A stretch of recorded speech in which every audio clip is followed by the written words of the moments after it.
firefighter creation. Got on 2010, currently on engine 5. Firefighter Jeff Sylvia, driver of engine 4, got on in 2005. Lieutenant Bruce Alves, ladder 2. I also got on in 2010. 2 weeks ago, this past Monday, July 13th, was probably one of the worst firefighting days of your lives in some ways. Take me back to that day. Did you have any idea what you were walking into? That night, no.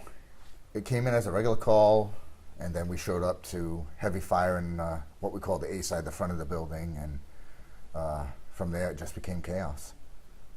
I got out of the truck immediately, went to evac and search and rescue inside the building, and then for me that's when chaos erupted inside the building. I just heard multiple people yelling for help. Got as many people out as I could on the first floor. I heard my driver, who had gone up to the second floor with police officers to break that door in, he was yelling for help. I thought he was hurt. I ran up there, and they didn't have gear on. They went in as far as they could without gear on. He said I could hear people screaming inside, so I went into the second floor and started evacuating and search and rescue from the second floor. Had you ever been there before, or this building was totally new to you? No, we've been there a couple times. The ladder goes there for lift assists if the medics need help with a larger patient. We've been in the building before. There were about 70 people inside at the time. What condition were they in? First floor, a lot of people were ambulatory. So I was just grabbing people by the wrist, leading them out. Second floor, nobody was ambulatory. It was wheelchairs, walkers, oxygen-dependent individuals. So that made rescue a lot more difficult on our end. What were they saying to you? Just help me. I can't see. I'm scared. Get me out of here. And it's just, I got you. Let's go. I can get you out. Professionally, have you ever been in that situation before at that magnitude? No. So how did you cope? You just moved? You just move. I mean, we train, so your training takes over to a certain extent, but you can't train for an incident like that. You just can't. And you just keep moving, keep getting people out, keep moving them out. How many people do you think you saved that night? Well, I have no idea. I couldn't tell you. I mean, for me, the number's 10, and that's the number of victims that were in that fire. It doesn't matter whether I took 2 out or 22. And I think these guys will say the same thing. It's just the victims. It's a tragedy of what happened. You weren't even in the proper gear that night.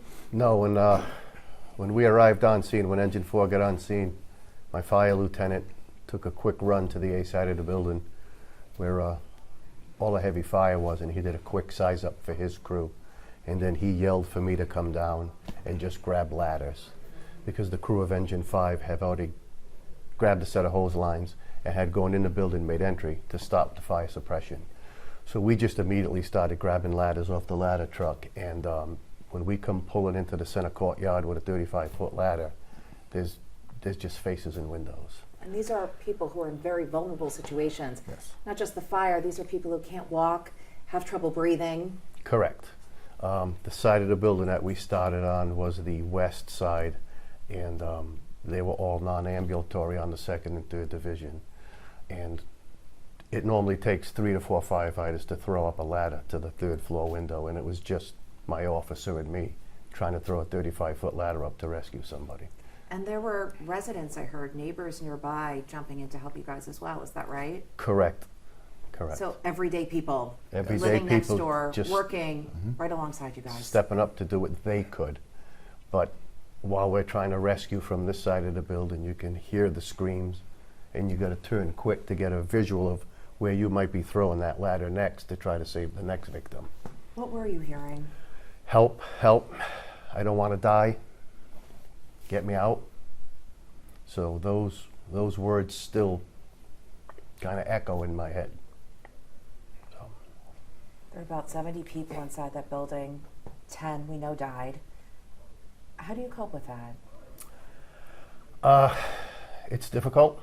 I'm a quiet, solitude type person. I like to be home with my family and my kids. So I've just been spending a lot of time with them, and then spending a little extra time with the firehouse because there's been extra shifts available. So just trying to spend time with the guys and try to talk about it and work through it and try to just mentor some of the younger guys. Some of the older guys, we've been through it, we've seen it, But I worry about the younger guys who've got their whole career and their whole life ahead of them to try to work through and battle these demons. Do you feel like that's what it is right now? Yeah, for now. You're a little bit younger on the force. Have you Yes. ever been up against a fire like this one? No, absolutely not. You train for it, but it's different, right, when you're actually fighting it? Yes, different story. Just after 9 o'clock on that Sunday night, going into that Monday morning, what did you see and what did you hear? Engine 5 was first on the scene. As I was getting off the truck, my officer took a quick run to the front of the building.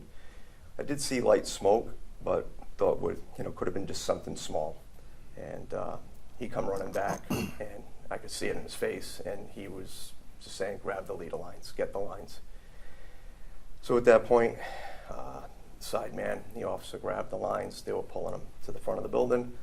At that point, I decided I'm going to mask up because I'm going to be ready when I get to the front of the building. Something's bad.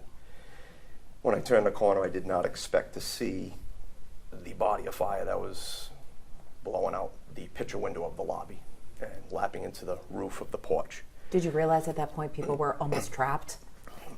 That's what hit me next. As I'm trying to knock the fire down, it hits me, and I'm saying, my word, there's so many people in this building. Sorry. So you just kept moving. Yeah. Did you feel like you couldn't move fast enough despite the help? You have police with you too, which is unusual, right? Being inside a burning building. They often help out. They're usually pretty good. We don't want them in there, of course, because they're not, they don't have what we have for gear. But yeah, my thought at that point, once I had knocked the fire down, my officer said, we got to get in there, let's go. So we did a search and went up the first set of stairs to the second division. When we get to the second set of stairs, he yelled to me, I have somebody. And we ended up getting that victim out, and we just had to get her as far away from the main entrance as possible. Once we laid her on the porch, my officer said, I'm going back in, stay with her. And from there, it was just absolute chaos from there. I remember Jeff yelling, I need help with the ladder over here.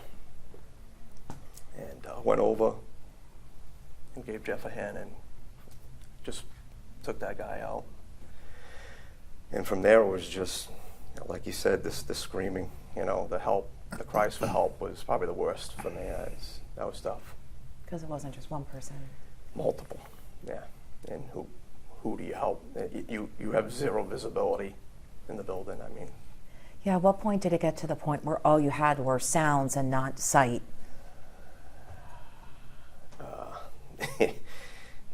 You just kept going on, and you pushed on, and you just searched because there was zero visibility. As I said, it was very hot. When people hear stories about what firefighters do and you hear this search and rescue, what does it really look like and sound like when you're in a building like that that's just filling with smoke so fast and you're hearing so many people need your help? Are you crawling? Are you walking? Are you climbing? All of the above? Crawling, usually. Crawling. That's what we're trained to do. And we're doing our search. It's tough to get, to every single person with, a few guys on a line like that. You just got to make decisions. It's very muffled. The smoke muffles everything, Have any of you been back to Gabriel House since the fire? No. Is that on purpose? Yes. Tell me why. I'm not ready yet. It's going to take some time. But I think for myself and probably most of the guys at some point, we need to help heal and move on from it. To understand it a little better, and maybe learn and train a little bit in the event that it does happen again. The mental health piece of this is a big deal because that night comes and goes in some ways for you. You're out, other families are coping, but I know, we all know that you saved dozens and dozens and dozens of people's lives, but you keep talking about the 10 who you couldn't. Is that something that will live with you? Yes. Yes. You asked. Even though knowing you've done everything you could. Yeah, but I've second-guessed myself, third-guessed myself, quadruple-guessed myself. Should I have gone left instead of right? Should I have done a right-hand search instead of a left-hand search? Could I have punched into that hallway quicker? It's myself. You're gonna second-guess yourself when there's deaths, when there's victims. And despite all the training, it's Right. completely different, right? Right. When you're in the moment. What do you want people to know who 2 weeks after this fire may have moved on with their lives in some ways, but so many others haven't? And I'm really sorry it actually happened, to be honest with you. What do you mean by that? Just, it's an horrific event. No one wants to experience that. Nobody. I feel for the families.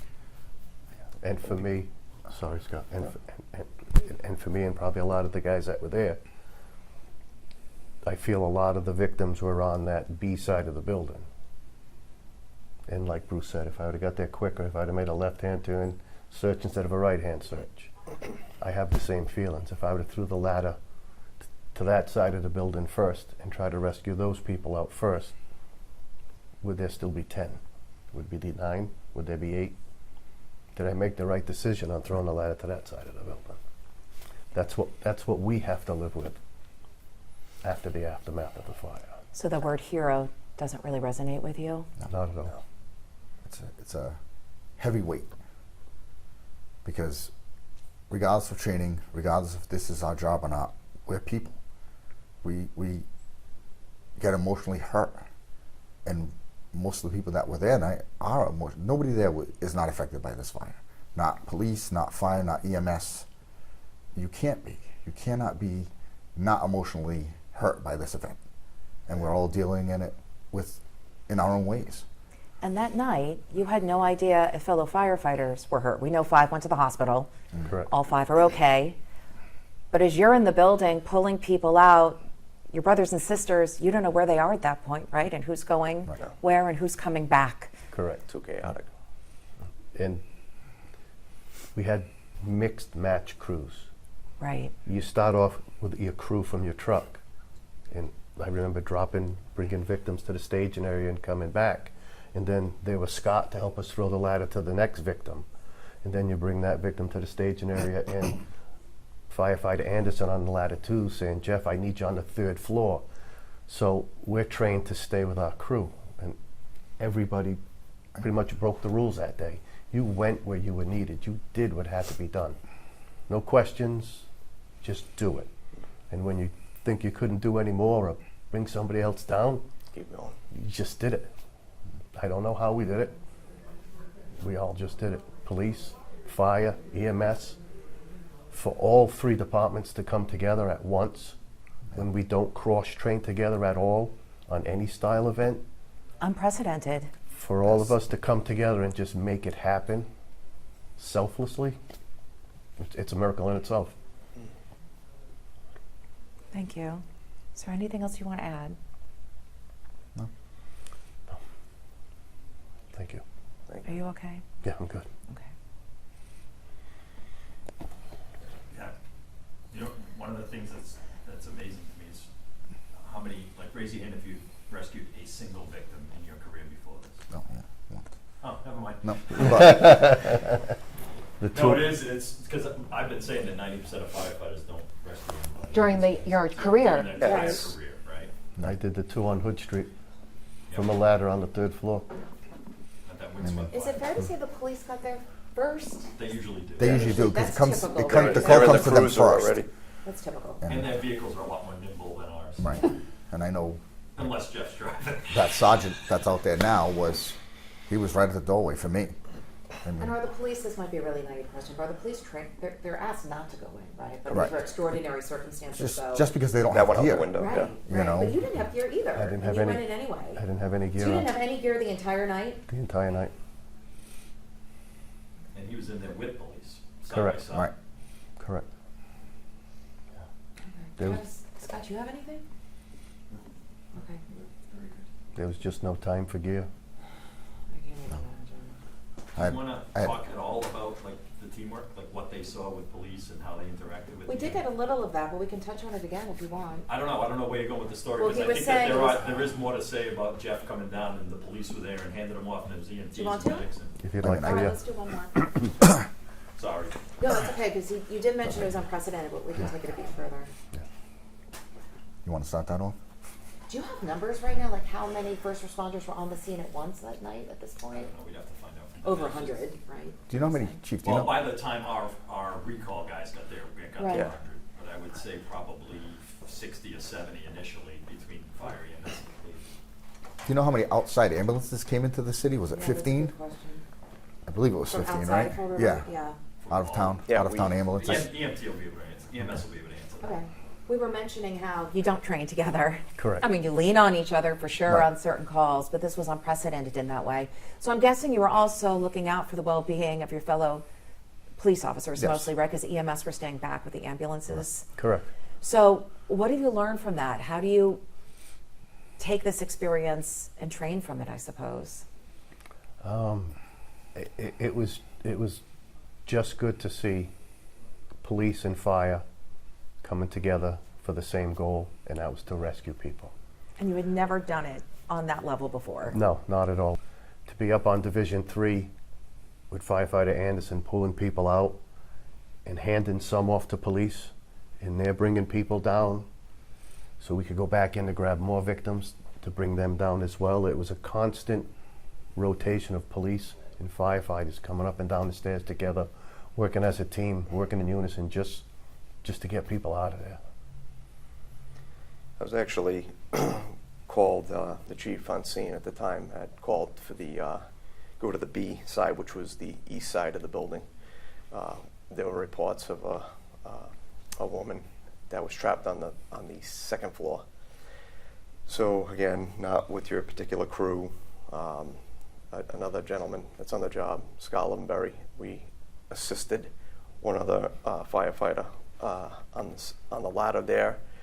Jose Fletcher, who was already up on the ladder, looked in and he said, came back down, we're gonna need help with her.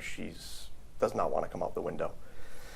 And I'm like, oh God, all right. So we ended up putting another ladder together for stability. What floor is this on? Second Did you say floor. second floor? Yeah. And the three of us went back up. Firefighter Levenberry went into the window to assist in getting her out through, up onto the windowsill. She was just petrified. She was not willing to come out, and we were just trying to let her understand this is what we do for a living. You're not going to get hurt, but you need to leave because this is a bad situation. And myself and firefighter Fletcher were trying to calm her down. Nothing was working, and finally just, had to grab her and pull her out with us. And I just remember talking to her. She was right in my face and screaming, and I'm like, you have to calm down. You have to calm down. What was she screaming? I can't. I can't. I can't get out. I can't do this. I can't go out the window to the ladder. I go, you can. And with the assistance of, the two other firefighters, she eventually did come out. I remember I said to her, keep your hand on my right shoulder, please, and grip me tight. And she's fighting me down the ladder, removing her arm. I finally had to just hold it there and use one arm and come down with the other two firefighters. It was nuts. Do you It was know her crazy. name? I don't. First name? You I don't know her don't. first name still. No. She survived. Yes. Yeah. So how does that feel to say that out loud? It feels better knowing we got her out of there, But there was so much commotion. There was, like Jeff said too, and Lieutenant House, it was so much going on. We'd get down, we went right back up to the second floor, same side, take somebody else out. Then to the back of the building, same thing again, and it just kept happening and happening and happening, and you fought through it. You did the best you could. Have you all watched the body cam footage from the police? No, You haven't watched seen that anything. video? no, Intentionally, you're not watching Yes. it I am not. Correct. I'm intentionally not watching it. yeah. because I just don't want to. at this point, I guess. Not ready to. It's still too fresh Too in my fresh, mind. yeah. Yeah. Too raw.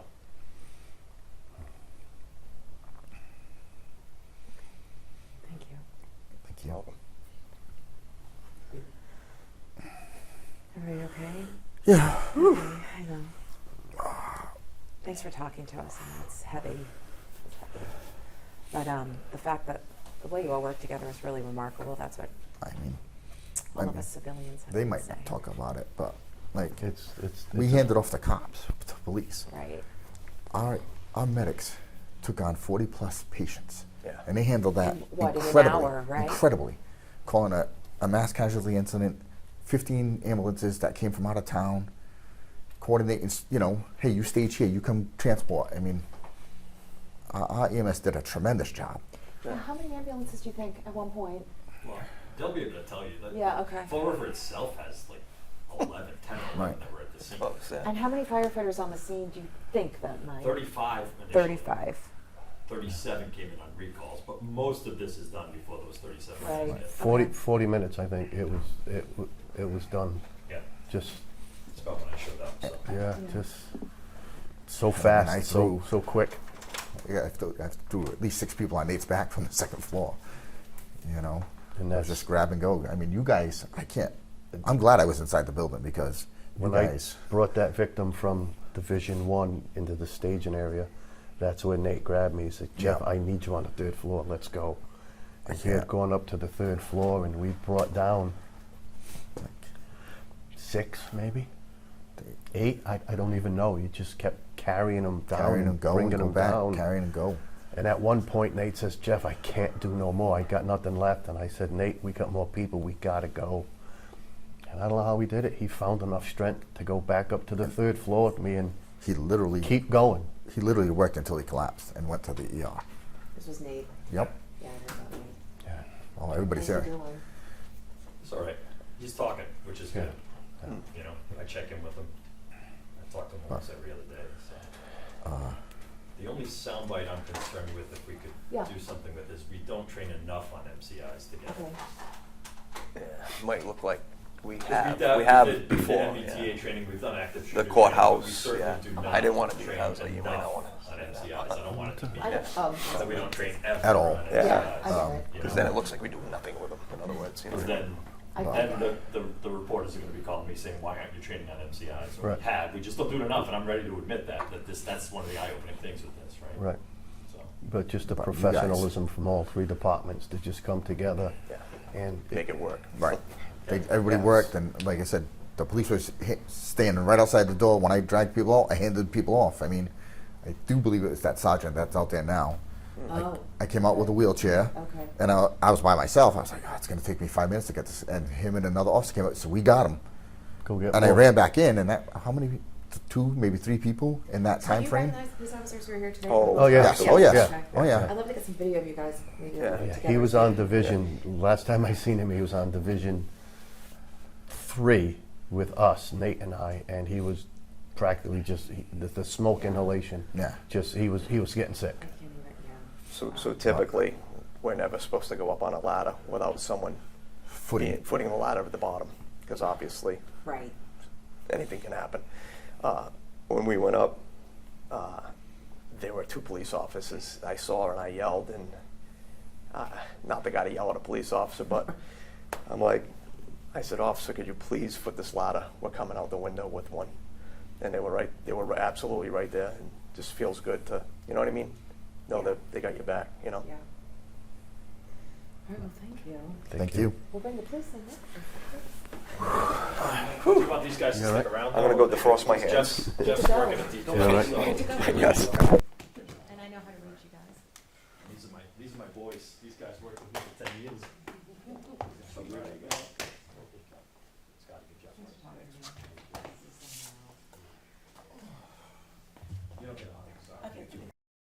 My name is Sergeant Shane Gallus. I've been with the Fall River Police Department about 14 years now. My name is Jimmy Page. I've been with the police department for about almost 4 years. Name is Muhammad Adelakun. I've also been with the department it's about 5 years now. About 5 years. So Sunday night, we're about 2 weeks to the day from when the fire broke out. Where were you? At the time when it originally started, I was actually at the station. I heard Jimmy actually make the call on the air requesting for more cars, more everything. Sergeant gave us the green light to start heading down there, and that's kind of where I started my patrol. And where did you hear the call come from? Where were you? Oh, I was on a separate call, kind of close to that area. I heard the fire going out. They called a north end car that was probably 10 minutes away from that area. So I left the call I was on and made my way there. What did you hear on the call? There's a box alarm sounding, which is usually something that fire gets, and we go to it sometimes. And then there was another call saying that they see some smoke. And when I got there, I saw a lot of smoke. So. Were you surprised? It seemed like a routine call maybe at first. Not really, kind of, a little bit. But when I got there, I was like, oh yeah, there's a lot of smoke here. So. Where were you when the call came in, or shortly thereafter? I was actually just coming in from my shift. It was about like 9:30 or so, and I was getting my stuff together, and I looked at the computer, and I saw the call come in as a box alarm. And I actually made a comment to the sergeant. I go, oh, there's a box alarm at the Gabriel House. And he goes, oh, it's probably just a routine thing. And then I heard Jimmy saying that there was a bunch of smoke. So I left the station, and Mohammed was actually in there typing some police reports, and we both left and went over to the Gabriel House from the station. You knew right away you had to go? Yeah, kind of the way he called it out, we kind of tell that it wasn't going to be a typical issue over there. And it wasn't? No, it definitely wasn't. What time do you think you got there? A little after 9 o'clock, 9:30ish? Probably about there, about 9:30ish. And what did you see and what did you hear? Pulling up to the scene is just like I've described to these guys, it just looked like uncontrolled chaos at that point. There were people at the windows, fire on the center of the building, and just smoke everywhere. What did you see? When I pulled up, I saw one of the windows was just a lot of fire pouring out of it. So I ran up, and I could see people like looking out the windows. I'm like, there's a fire, you gotta get out. Me not registering the type of building it is. They're like, oh, we can't. And I was like, oh, okay. Now we have to do something about it and get inside. I went into the left side of the building. There was a few people walking out. They opened the door for me. And then we just went in and started clearing doors. What was it like when you went inside? Going inside, honestly, next to the smoke, thick, heavy. Yeah, helping people to get out whenever possible, helping them down the stairs. Going inside, I mean, it wasn't really much of a thought. I mean, I can attest to myself and most everybody that went into that building. We didn't have a conversation of, we're all going to go inside. It was an action, not really much of a discussion or thought. And it's not typical for police officers to go into a burning building. That is accurate. So was this the first time you had ever been up against something like this? In a way, yes. And to that extent, yes. So you go in on the first floor to start, Mm-hmm. through the front, right in the middle. And what do you start seeing? Seeing and hearing, did you realize people were trapped at that point? So when I arrived, when I first pulled up, I was on the left side of the building. People were sticking their head out, like you said, asking for help. Some people just kind of looking confused. After helping a couple people from that side, I went to the far right side, up those stairs, and started pulling people out of that doorway. How many people do you think you pulled out? 4, 5, maybe more. I mean, there were people that were just really not able to do much of anything. They had trouble walking. Some, I remember vividly one gentleman being blind. He said, I can't see and I don't know where I'm going. What did you say to him?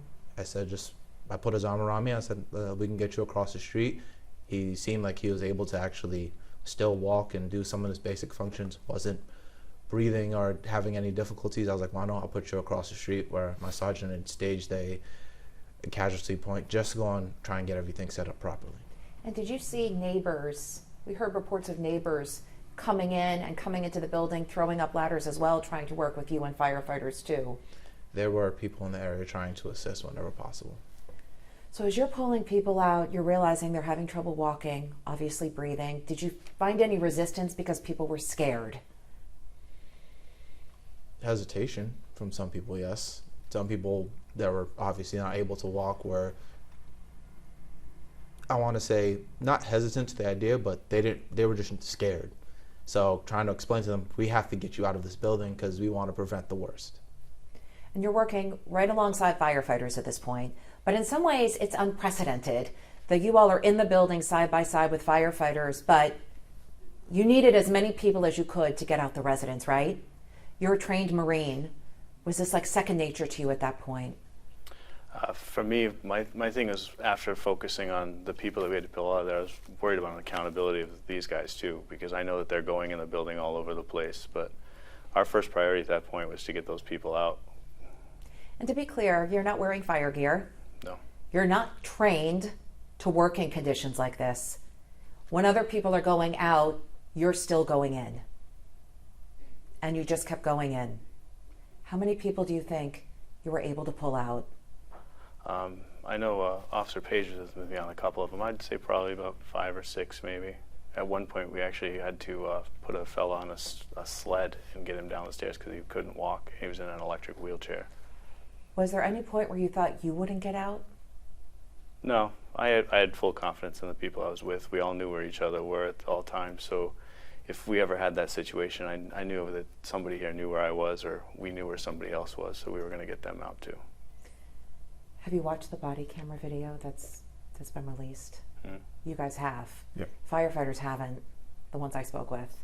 What is it like when you watch that replay? Does it feel surreal that you were there? Or do you feel like you did your job? It's a little surreal. When you look at it, there's a lot of things you see in the body cam that you don't remember because you just acted. We did a lot of things that day that some of us are reminding each other that we did. We don't know. So, I mean, it's a blur at this point. Would you agree with that? Yes. On watching the body camera footage, there was, I think, one part where I'm helping somebody down the stairs and she's like asking for assistance in whatever way. I was like, I remember helping multiple people downstairs, but I don't even remember working with that specific person because it was kind of a blur. It was nonstop. We continued moving through and through. Have you gone back to the Gabriel House since the fire? I've driven by it, like on my shift, just kind of see how things are up over there, make sure everything's still secure in the building, but I haven't like stopped to look at it. I've just driven by to make sure. Same thing. What does it feel like to drive by it today? Driving by it, I would like to say that, I mean, it's a sad moment because, of course, those that we couldn't help, those that fortunately did not make it, we couldn't help get to them, but on the other side, we're still, I feel as if, though, for myself, we're proud because we did everything we could with everything that we had. What was it like to work with firefighters side by side like that in this pretty unprecedented circumstance? It's not like you're specifically trained in that way necessarily. How did it work out for you? I feel like not so much we didn't work together side by side, but it was more like the fire department was going and doing their own thing, and then the police department was going and doing their own thing. EMS was there doing their own thing as well. Some points, like it was a big blur to me at least. I remember going there, seeing fire, seeing people, and leaving. That's pretty much what I remember. So, do you feel like you had enough people with you helping? You can always use more people, but at the time we had enough. On our side, we had enough people to do Made it work. I mean, you can always use more people at any time, but that's not something we put in our minds at that point. We're not worried about, do we have enough people ever? We're worried about, can we get the mission done with what we have? Can we do it now? Was there any point where you were scared? Going into that building, you're both pretty new on the force too. Was there any point or you were just powering ahead knowing you had to get people out? I wouldn't say I was scared, but I was more like, how far can I go before it's too much? And that's what I prevented myself from doing, where I'm trying to save people, but then worrying about myself too, making sure I don't get myself in a situation where I won't be able to get saved. I would have to agree with that sentiment. The idea of being fearful, I don't think that was able to settle in because that wasn't on the forefront of our mind. We weren't thinking about, oh, this could be dangerous to us. No, we're thinking of the people that need our help. Was there anything that's resonating with you now today, 2 weeks later, from one of the residents, something they said, something you saw that you might not ever be able to forget? There's a lot of things I don't think we'll be able to forget from that fire. But for me personally, I haven't really spoken with any of the residents or seen any of the interviews with the residents. I've kind of distanced myself from that. On purpose? Not really so much on purpose, but it's Okay. like that situation for us is over. We now have other things that we have to go do. I mean, that's the unfortunate part about being a first responder is you deal with traumatic incidences, and then now we have more that we have to go. We have other people we have to help now. Yeah, so the it's city's kinda- still to take care of. Exactly. Do you feel the same way? Yes. Is there a part of this when it comes to your mental health processing it as you move forward, continuing to serve your city, that you still think needs to be addressed? The firefighters I spoke with said yes. There's always a mental health aspect in first responders that always needs to be addressed, but it's how you address it after the fact. And our department has set up a really good critical incident debriefing system. We actually did it that night right after the fire. Then we have attended meetings after that. But there's always work to be done in mental health and first responders, and that's never going to be something that stops. It's just going to be something we have to work on all the time. There were 70 people inside of that building, and 60 did survive, and as we know, 10 passed.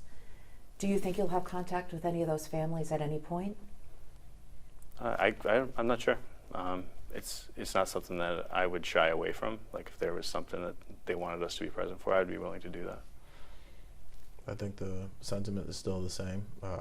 If that's something that they wished on or called upon on us, would definitely be interested. And what about a message for the firefighters?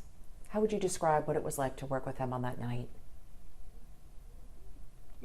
I mean, I appreciate the work they did. We all worked together as a team. I can't say anything like further. I mean, they've stepped up. We all did our job that night. Is there anything you want to add? No, I'm good. I think that's it. I'm okay. You guys are so quiet. Thanks for your time. Thank you. Appreciate it. My name is Patrick Herberman. I've been in EMS for 11 years now. I started as a volunteer when I was 19. I worked for Westerly Ambulance for several years, and I've been on Fall River as a paramedic for 2 years. 2 years, okay. Roughly. All right.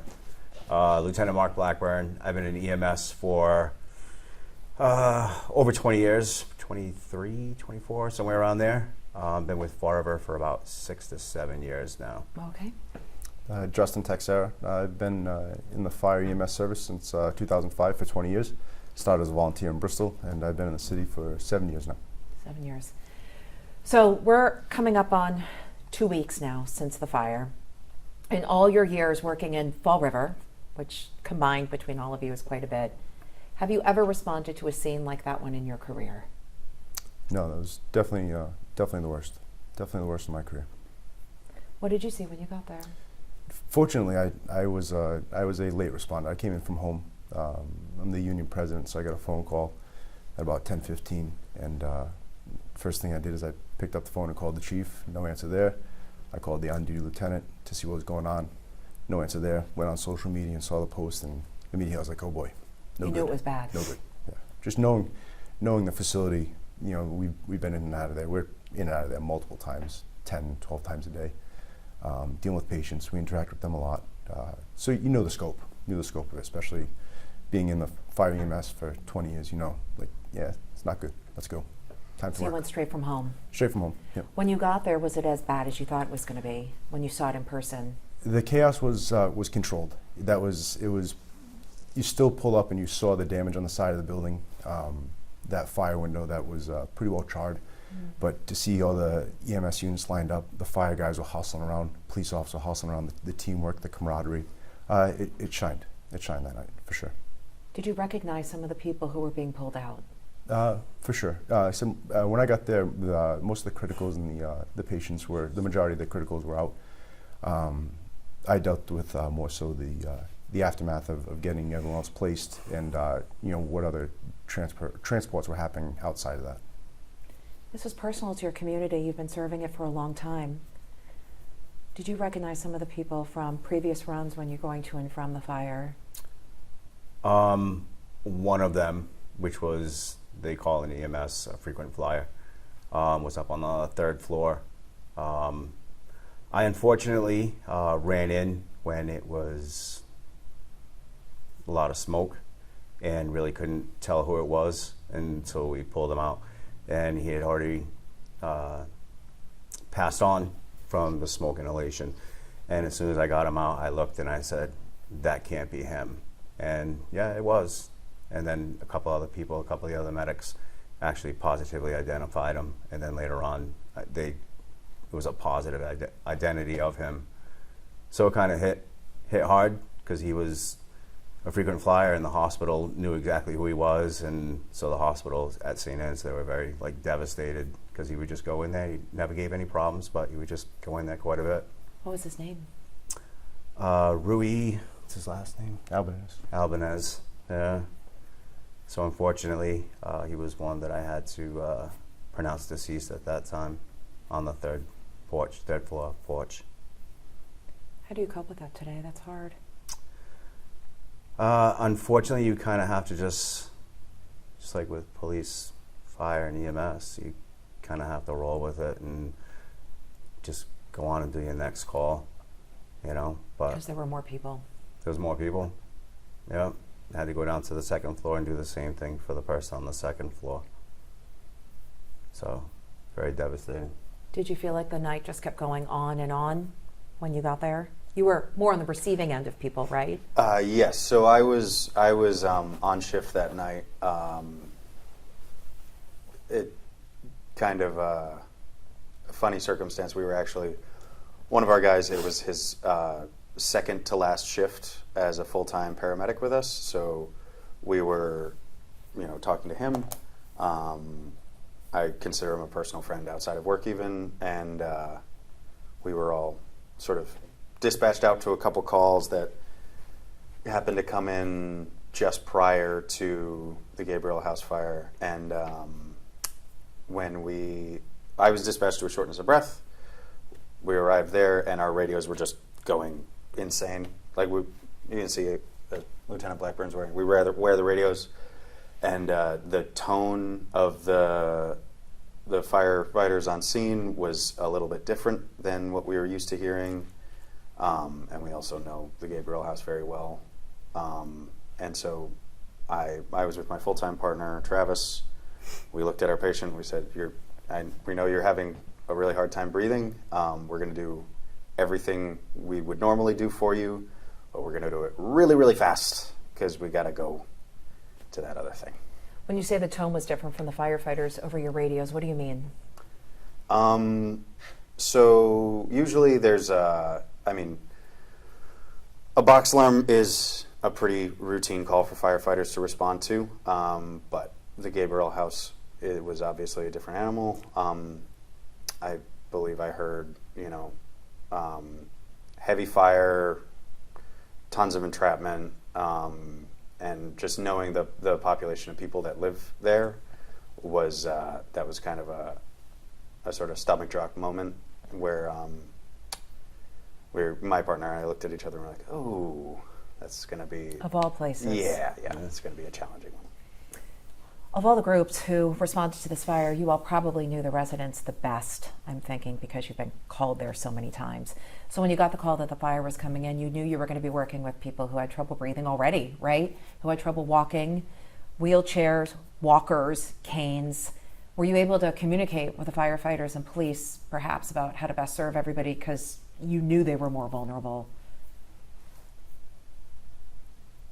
I don't think we really thought who could walk, who couldn't walk, who was in a wheelchair. You were just going door to door? It was just, let the fire department go in and do what they need to do to get those people out. That was basically, most people's concern, but some people, like the police side, they're not trained in going into a burning building, nor is EMS.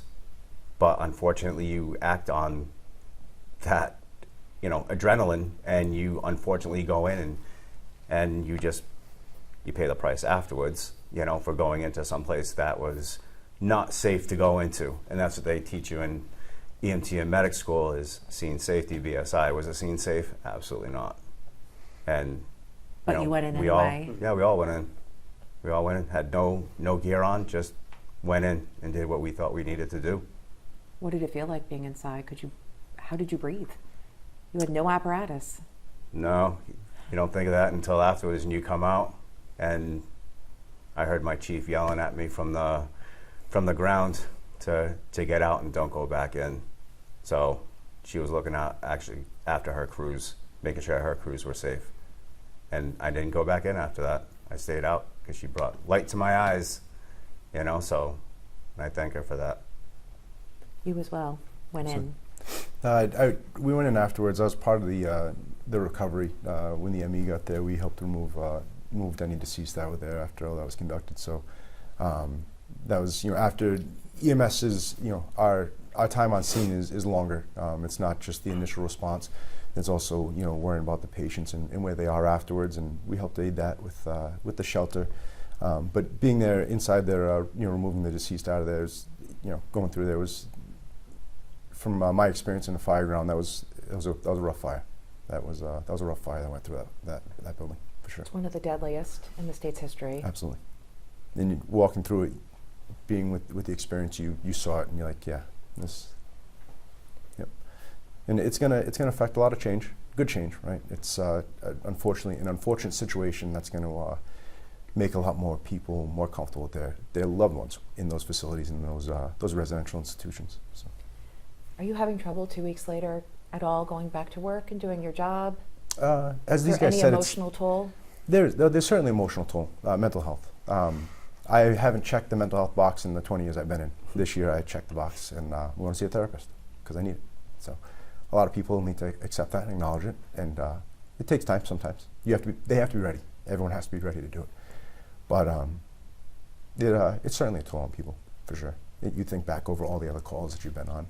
And I've had similar, smaller scale fires, individually being burned and, fatal fires, but this tallies it, for sure. And you've been in and out of the Gabriel House so many Numerous times over the years. Numerous times, yeah. Have you spoken with any of the families since? We went to the fundraiser, EMS. I pushed for, not pushed, I recommended that some people be present for the people that were there for, in their bad times. We tried to be there for their fundraiser over at the St. John's Club. And a handful of us showed up, and we helped support them come into the event, and we were there. We made their plates, just let them be comfortable, and just let them just enjoy their time. So it was good to chat with them afterwards, and to see how they're doing. They were very appreciative. Very.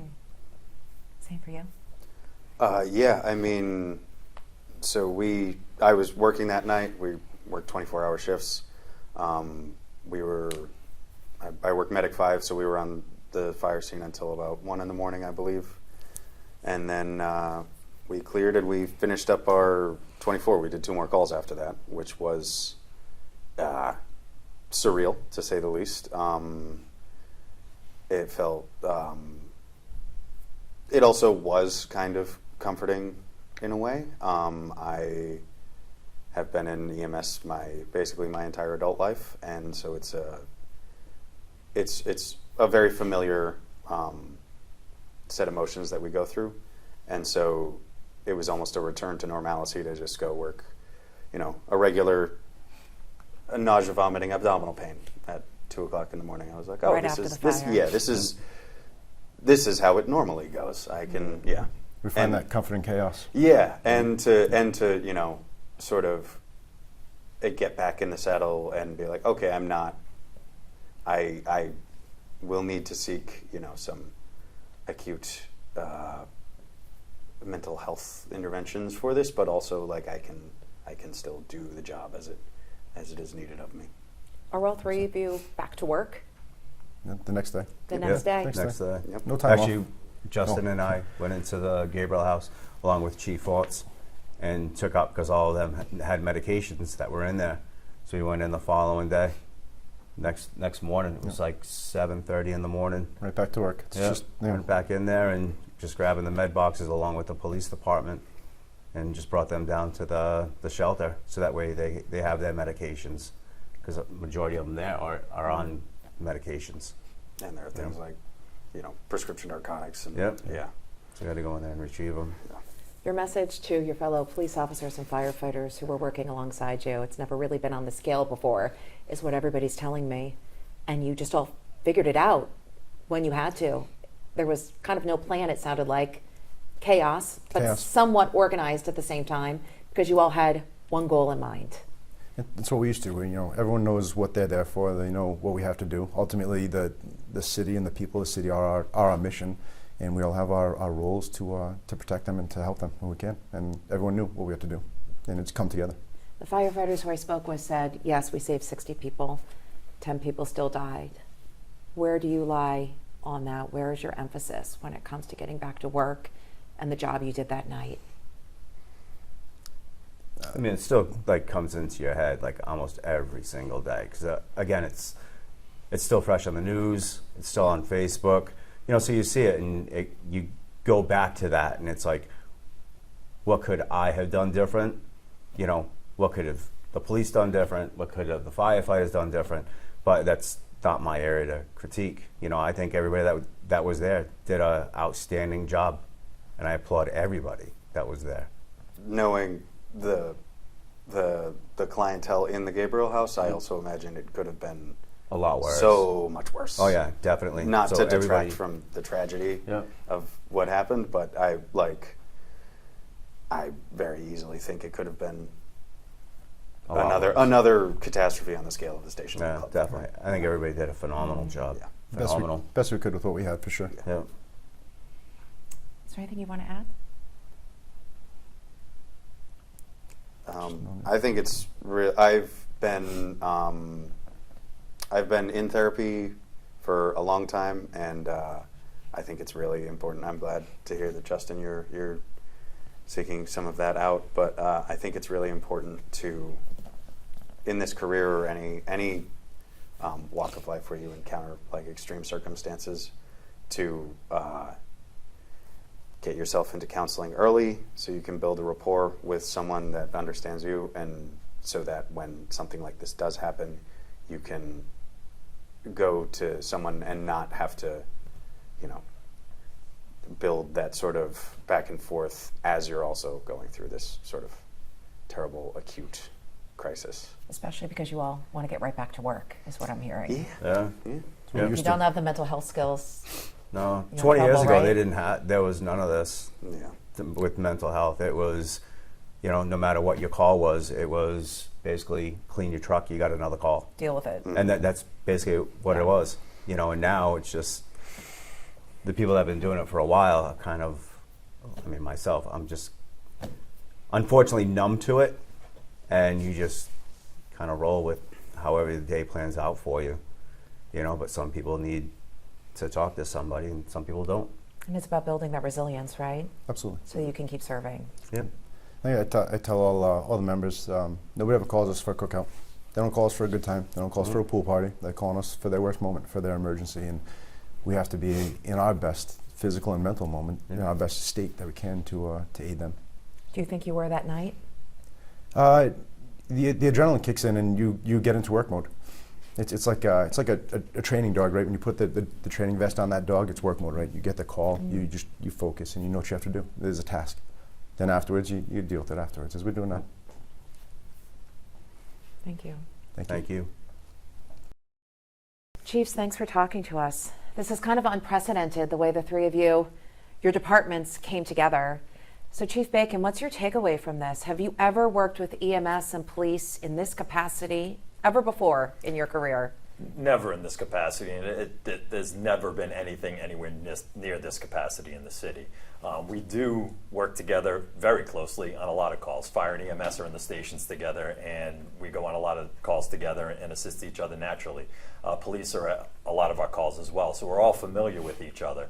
But I arrived at the scene about a half an hour after the fire started, and I was just struck immediately by the seamless teamwork that went on between the three departments. Everybody was laser focused on saving lives, and ultimately that's what that call called for. That's what that building called for, and it was amazing to watch. There were police officers, EMS personnel, not trained, didn't have the right apparatus going in as well. It was all hands on deck that night. What were you thinking watching your staff go in and out of Gabriel House? So we had an influx of, it was chaos, right? But we had an influx of critical and really ill patients. and there were police officers and firefighters pulling stretchers, and it was all hands on deck from everything. And we were extricating a woman from the back of the building, and we need EMS to the front, we need EMS to the left, and it was like synchronized swimming almost. You didn't have to wonder about if somebody was going to show up for you because you knew they were going to be there. Were you worried about your men and women? Of course, I think the incident in itself is heartbreaking. I think anytime members of our community are forced out of their house in fear and have to flee from a fire and smoke, especially the most vulnerable citizens in that Gabriel House, it causes an issue. And I think every one of our men and women that responded that evening responded as human beings, and they were keeping the oath that they took to protect human life to the degree that they could, putting their lives on the line to do what we needed to do in that moment. When you heard Gabriel House, did your heart sink? So my phone rang, and I heard that it was the Gabriel House, and I was like, oh no, right? It's your first. Because you knew the Because I 70 knew plus people that there. Because it was our most vulnerable vulnerable. population. And you could, as I think one of my paramedics said, you could hear the heightened activity, right, on the radio. So we got there as fast as we could, and I think we got there like 15 or 20 minutes after the activation. And I think I explained that you don't even realize what you're seeing or what your people are doing. People are just doing, right? People are going into buildings not thinking of themselves and putting themselves at risk, but it was all for what they felt was life safety. And I can't be prouder of how every single one of our divisions work together. We work so closely together. We know all of these men and women, and nobody. But this is different. But you don't want to see you don't want to see your employees broken and hurting either. You could see the look. It's a dead stare. It's hard to explain as a chief to know that your employees are hurting. Today. 2 weeks later. 2 weeks later. You look like you're hurting too.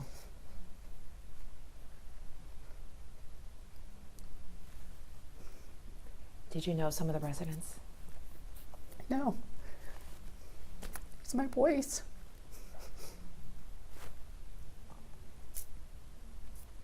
Are you relieved to know that they're okay today? But you didn't know when you got there.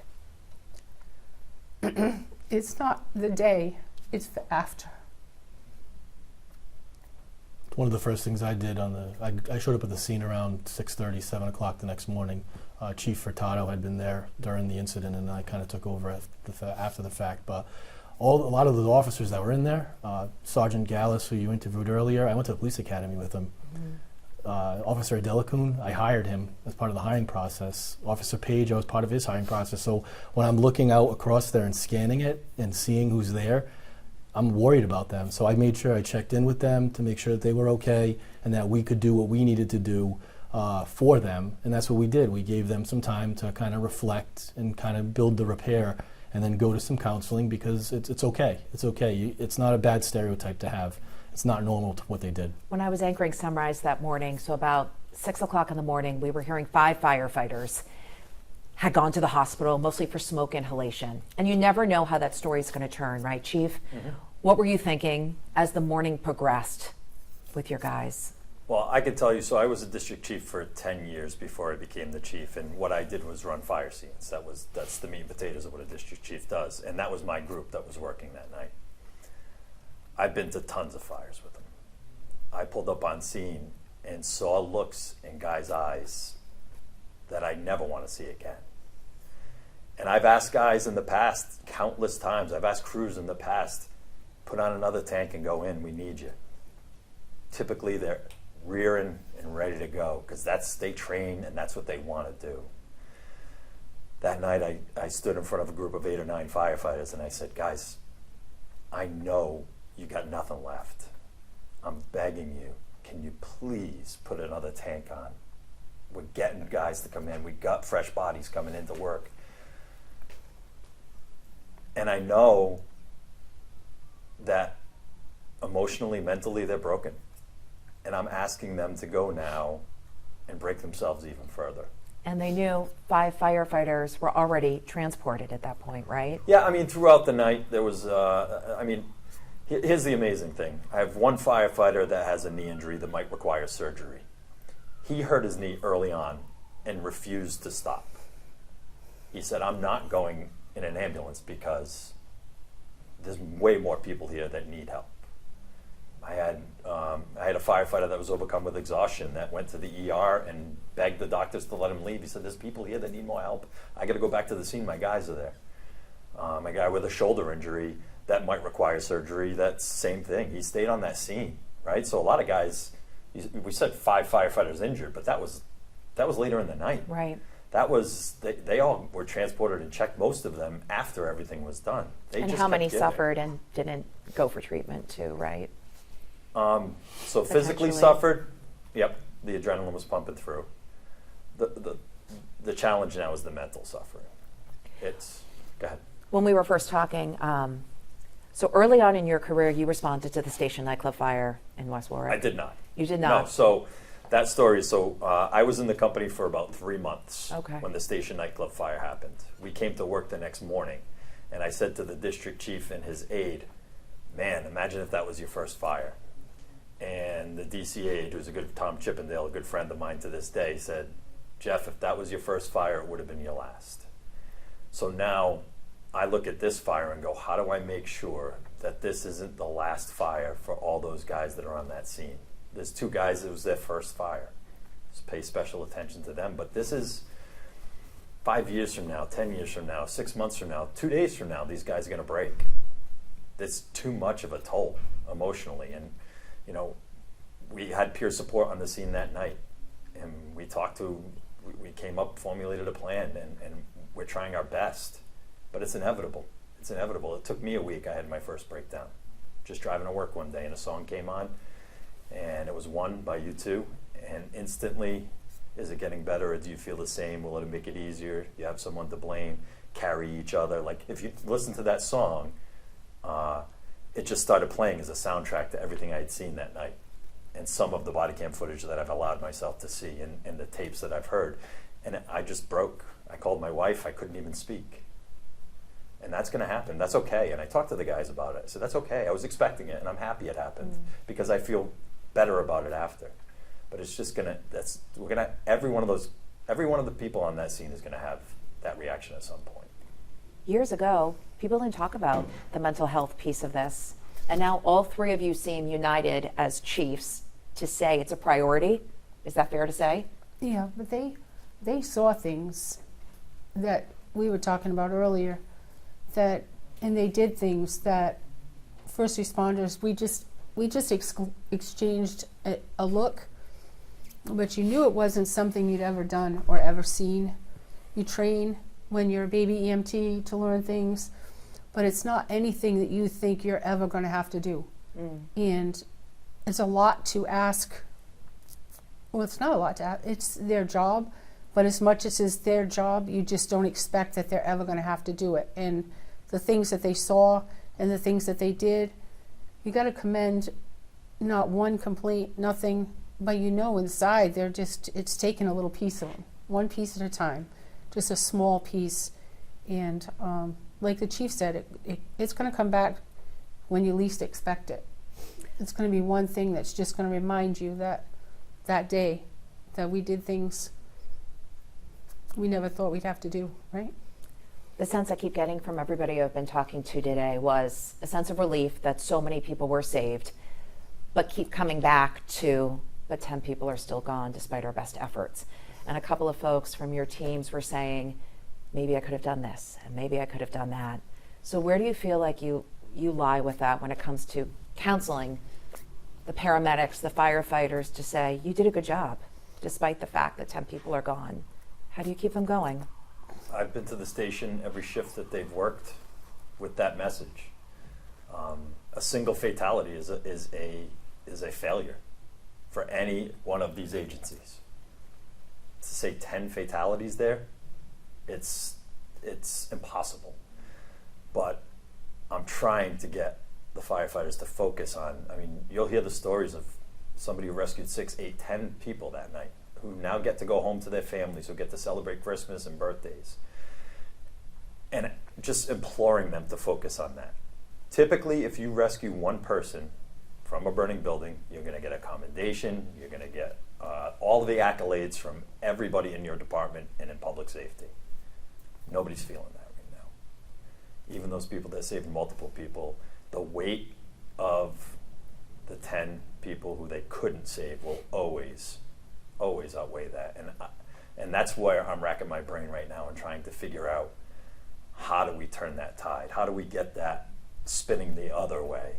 And that's what's keeping me up at night, is worrying about, there's nothing we can do about that night And anymore. regardless of veteran firefighter or somebody who's on the newer side. Doesn't matter. You're hardwired to save. All three departments are hardwired to try to save and do what you can. And unfortunately, that night, like I said, you don't feel like the ones you couldn't save was a failure, but in your mind, you have to live with it in your heart. Are there any, I'm sorry. Go ahead. You're just hardwired. We're built different. You want to save everybody. Like I think the other officers earlier on, I know Officer Page mentioned about how he was regulating himself, like how far he could go before it was too much. We have a career to worry about. 30 plus years you have to put in here. So as you've heard from the other chiefs, a little piece of you kind of dies every time that you're involved in these critical instances. How you deal with it in the aftermath, and try to focus on the positive. We always want to try to save everybody, but unfortunately, that's not always the case. But I think you're seeing the mindset of, at least from my officers, I heard that they're focused on what they were able to accomplish that night, and that they're battling with woulda, shoulda, couldas. But you can do that on any particular call. It's just how you kind of navigate through those waters in the aftermath that will preserve you for the rest of your career. Staffing came up during the course of this as it broke as a news story. Are there any policies being changed between your departments as far as how staffing might be better or easier moving forward when it comes to logistics? For us, we were lucky. I have to thank all of our neighboring communities that sent clinical partners all the way from Seekonk to Fairhaven and Rhode Island cities and towns. We had 30 ambulances in Fall River at one time, not counting our own 7 or 8 ambulances that were there. And we couldn't have been successful without their valiant efforts, and came in without a question. And again, it's just, they just come, they do, right? No questions asked. And we're very thankful for their support and efforts in helping us take care of all those patients. More money is being delivered to the city of Fall River for staffing. Is that going to help in the future? Yeah, well, the money that the governor announced the other day is an EOPS grant. That's something that we've received for the last 10, 15 years. Yeah. It's just being released early so that we can start to provide some. It's $1.5 million? 1.6 million is what we're expecting from that grant, and it's between fire and police. As most people are aware, the city agreed to up some of the staffing on the fire side. So that's kind of what we're doing right now, is figuring out how we're going to fund it and what it looks like to hire more firefighters to fill those voids. At the end of the day, though, could you make the argument that you can never be overstaffed on a fire like this one? And you can't base your staffing on a 40-year worst case incident, right? I think that's not sustainable, right? But that's why it was so important that night to have the cooperation of all three departments, because none of us could be staffed enough to do what needed to be done at that fire. If police weren't going into the building as well as some of the paramedics, would we have had a different outcome? 100%. 100%. 100%. And I think these are folks who are not trained to go into burning buildings, by the way. Correct. And they were going in, and it was actually really well done. I mean, a lot of my guys were saying that they were at the doorway telling, you're in too far, let's go, back it out. And then a firefighter would come in gear and drag victims down the hallway to the waiting police closer to the doors, who were then carrying victims down. And that's the most labor-intensive part of any mass casualty incident, is moving people. And there's no way without the police doing that we would have been able to move as many people as we did. I know 10 people died in this fire, but a lot of people are saying it could have been much worse. Do you all agree with that? Knowing what I know, I think that building was destined to kill 40 to 50 people. And 40 to 50? I would say without the efforts of the public safety departments in the city of Fall River, that's what we would have been looking at. Do you both agree? You had people in that building that couldn't get out on their own. So I don't care if we had 50 police officers there, they all would have went in that building, because the human being element always is tantamount to what you are. And if you see somebody in a window screaming for help, you're going to go in there regardless if you're a police officer or not. You're hardwired to save. Exactly. So I think that we had a family member that was really emotional at the scene, and the tears started coming. So one of the chiefs said to me, "Are you losing it?" And I said, "No, I'm human. I'm human. We are human, right?" And that's the hardest part. If you weren't, then I don't think you'd be good at what we do. I think we'll end there. Is there anything else you want to add?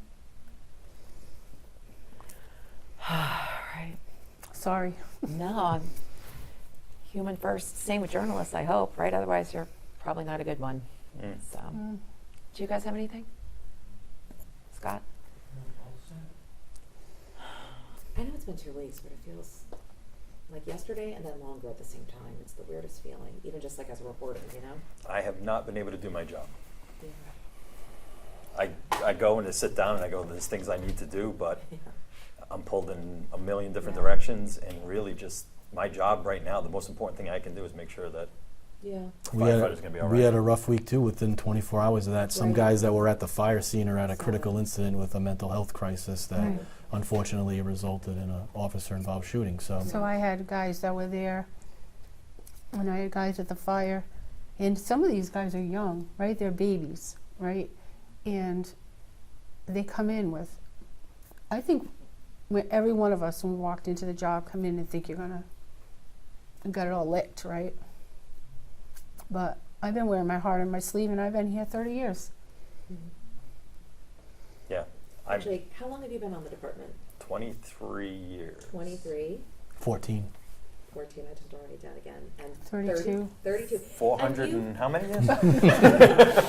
She's on her second tour. Gosh, 5 months? I've only been a chief since April 1st. April 1st. Yeah, like almost 4 months. And the first? First female, yeah. And so, yeah. Well, thank you, Chief Bacon, too, for pulling everybody together in one place at one time. That's an accomplishment. Yeah. I swore to myself I wasn't going to get emotional about this again. It's impossible. How can you not? It's impossible.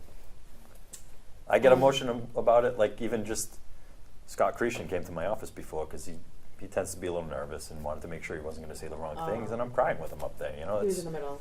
Yeah. No, he was on the end. Oh, at the end, yes. Jeff, I cried with yesterday. I was at the station yesterday talking with Jeff, and we had a good cry together. But you're human, right? And that's what makes you good at looking out for your people, because you're feeling it too. I have to say the scream from that woman who found out her mother died in there, I'll never forget. Never. No. I have that from the Portsmouth call with the collapse. I was on that scene. And the mother, who's my age, that found out her daughter was dead. That's a scream I'll never. So then the fire chief looks at me and goes, "Are you losing it?" And I'm like, "No, I'm fucking human." Yeah. Like, dude, you can't. Yep. If you don't hear that. As a parent, especially. As a parent, that changes everything. So I think we're going to do a little bit tonight, tomorrow morning, and then the idea is we're doing a half hour so that everybody can get in. Well, thank you very much for giving our guys the respect of being able to tell their story. Yeah, for sure. And on your terms. You know. So hopefully I can do it justice. There's a lot to work with on these You leave things, the so. crying part out. No, it's a big hit. When I cried, people loved it. So. I had already had my big moment on Facebook when the homeless guy hugged the guy with no legs hugged me, because I brought his mother's ashes back to him Yeah. When did you do that? the day after the fire. Oh my god. When I went in to get the drugs, I found his mother's ashes. So paramedics were in charge of that piece, pulling out the medication. So that was right before they boarded up? Yes. Is that right? As they were, pretty As much, they were. right? Now, do the medications, Did they get redistributed to? No, they got patients? they got and then discarded. They had to reorder all over again. But however, it gives you the tally of what they're on, you know. Yeah, because they So- didn't have their medical records either. Right. So So I looked at the reporter and I said, this is like private, like, Yeah, don't show it. and guess what? Facebook the next day, I was like, Oh, great. no. Yeah. That guy was a character, though. He 'Cause was a character. He, his legs fell off while they were rescuing him, Are you and prosthetics? hit two of my firefighters in the head.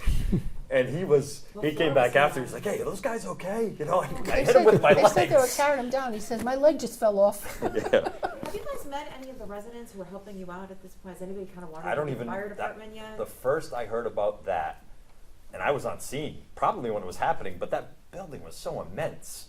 That was on the right-hand side of the building, the west side of the building. Mm-hmm. The first I heard about it was the other night with Karen. And one of my guys said, "Oh, and there were people jumping over the fence or coming over with their own ladders." Their own ladders. Yeah. I So, bet you they're gonna come into the fire department one day. yeah. But we, No, you never know. You never he, know. Yeah, he was that's like, true. oh, you got wings, you're an angel. I'm like, No. That's one of the things I talked about was how Hero was just like, my guys don't feel like heroes. you're human. They don't feel like heroes. It's one of those things where, you know, it's like, well, we signed up to do this, but it's completely different when it's actually happening, right? Right. So, I think that night for me is a blur. Yeah. And nobody signed up to do this. right. Nobody would sign up for this. You know, we sign up to help people. One of the toughest parts, and we were talking about it before, and I've talked about it with the medics, is for triage, right? We study triage. Like I've studied it as part of my career path.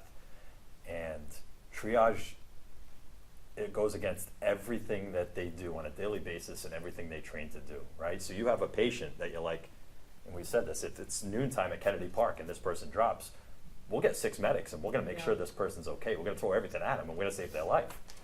Triage says we could save this person if we had enough people, but we're just going to write this person off and move on to that one who's more savable. You have to do it. Right. I can't even imagine that. That would be soul crushing for me. Yeah. Soul crushing for me, because then you see the mother and you know that you were the one who could have said, you made the decision to say, nope, not this one. We're going to help that one. I can't. That's why I was I can't saying imagine that Bethany, who's a 20-year veteran, one of my captains, that lady we brought out of the back of the building, and she wasn't anything that we could. Yeah, she wasn't and- viable. And so she took out the black tag, right? And she just looked at me. It was like a look. Yeah. And nobody ever thinks, we know they're there, but you never think you're going to use them, right? It was hard. That was the hardest part. And I have a deputy chief of mine that's an incredible human being, and he was broken by the fact that he had to set up a morgue. Like, that's not, we study it. We know that happens. When it happens to you, it's reading it in a book and doing it are 2 different things. And I have to say that there was a Fall River police officer that stood outside of that area, because our biggest, all 3 of us, our biggest thing was to maintain the dignity of those that we couldn't save, right? That police officer stood there diligently, and I kept saying, you want a break? You want a water? Nope, this is my post and I'm staying. He stood there for hours. At the morgue, you mean? Yep, just stood there because we decided, that we didn't want any of those people to be on the front page of the paper. We wanted them to have dignity and respect. plus it's an active crime scene potentially. So And so we were able to make sure that didn't happen. As the 3 chiefs, we made sure that we got them out of the building in the most nondescript manner so that they didn't end up on the front page of the paper somewhere. That was huge. Travis, can I ask one more question of the chief? Let me swap batteries real quick. I just want to ask you one more question about. Okay. That's a tough one, right? Actually, yes. I agree with what you said about the triage thing. So was it around the back? They pulled Ruby out. I don't know how many of the firefighters wanted to start doing compressions, and I'm like, no, Oh. no, you can't do compressions. We're not doing this right now. And they were like, what do you mean? And I'm like, I don't a normal scene, yes, you would. Would you No, go back? now we have to go to the next Yeah, one. if he's the only fire victim, you're working him until he's not viable. Right. Right. You can't do it there. Yep. It's not enough. Did you know also like that I guess they had 100 beds, right? But 70 were full. Did you know going in that 70 people you were trying to get? Not going in. We had a list pretty quickly. You did have a list pretty Yeah. quickly. And did that come from the owner? Came from not the owner. Is he cooperating at all anymore? I don't know. Oh, that would be. No, that's DA's Yeah, office. yeah, and- Oh, DA's that's office. the DA's office Mhm. now, right? Yeah. The owner didn't arrive on scene till the next morning. That's what I saw, like around 7 in the morning, right? Okay. I want to ask you kind of a hard question, but you said you met the daughter of somebody and you were delivering ashes.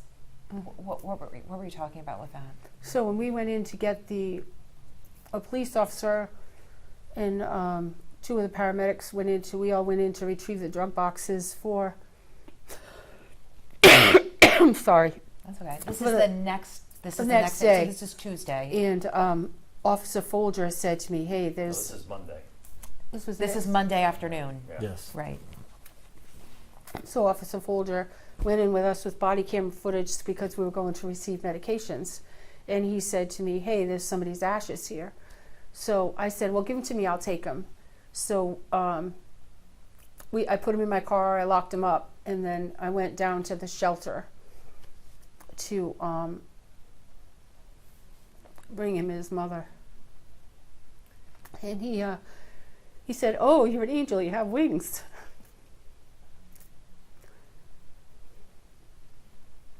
We're human.